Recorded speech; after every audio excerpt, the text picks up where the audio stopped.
નવા સપ્તાહનો અને આમ જોવા જાવ તો નવા મહિનાનો બંનેનો સુધારા સાથે આપણે પ્રારંભ કરી રહ્યા છીએ, કેમ કે પાછલા શુક્રવારે તો હજુ તમને મંથલી કેન્ડલનો ક્લોઝ મળ્યો.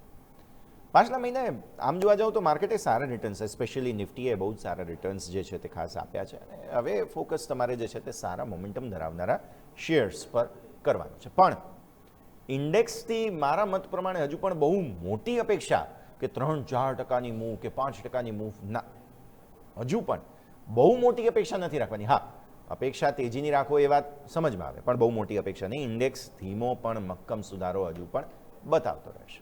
આજે જેમ ગેપઅપ ખુલ્યા પછી વળી રેન્જમાં આવી જઈએ, આવું બધું પણ થાય. મેઇન લેવલ છે 24,650 નિફ્ટી માટે. આ બહુ જ ક્રુશિયલ સંકેત છે, કારણ કે આપો નેક્સ્ટ લાઇન ત્યાં સાપ્તાહિક અને મંથલી, એટલે કે વીકલી મંથલી બંને બહુ મોટો અવરોધ 24,650 પર છે. જો 24,650ને ઉપર વીકલી ક્લોઝ તમને મળી જાય છે તો તમે અહીંયાથી સીધા હવે 25,055 પર જઈ શકો છો. 25,055 હું શા માટે કહી રહ્યો છું? કારણ કે એ રેકોર્ડ હાઈથી 5%ના ડિસ્ટન્સ ધરાવતો લેવલ છે. રેકોર્ડ હાઈથી 10% નીચેનો લેવલ હતો 23,700. 25,055 તમારો 5%નો ગેપ જે છે તે બચાવશે. અને રેકોર્ડ હાઈ જે તમારા બનેલા હતા 26,373ના, ત્યાંથી પછી હવે આટલો ડિસ્ટન્સ 25,055, એટલે કે 5%નો ઘટાડો બાકી રહી જાય.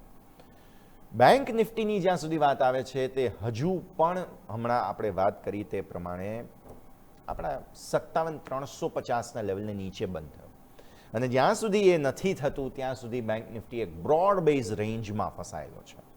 એટલે હજુ પણ એક આ મોટી રેન્જમાંથી બહાર આવવા માટે 57,350ને ઉપર બંધ આપી દેવો પડે. અને કયો? વીકલી ક્લોઝ, ડેઇલી ક્લોઝ નહીં.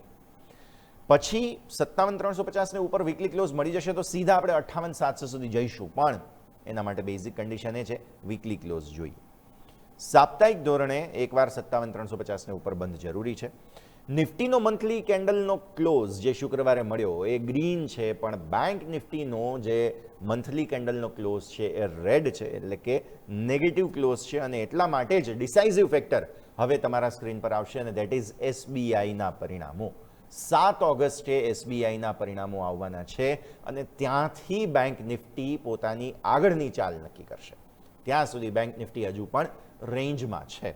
ઉપરથી આઈટી સ્ટોક્સે પાછલા સપ્તાહે તો સારો સપોર્ટ આપ્યો, હવે આ સપ્તાહે પણ જો આપી દે તો પછી નક્કી થાય કે ભાઈ માર્કેટને હવે કઈ બાજુ જવું છે.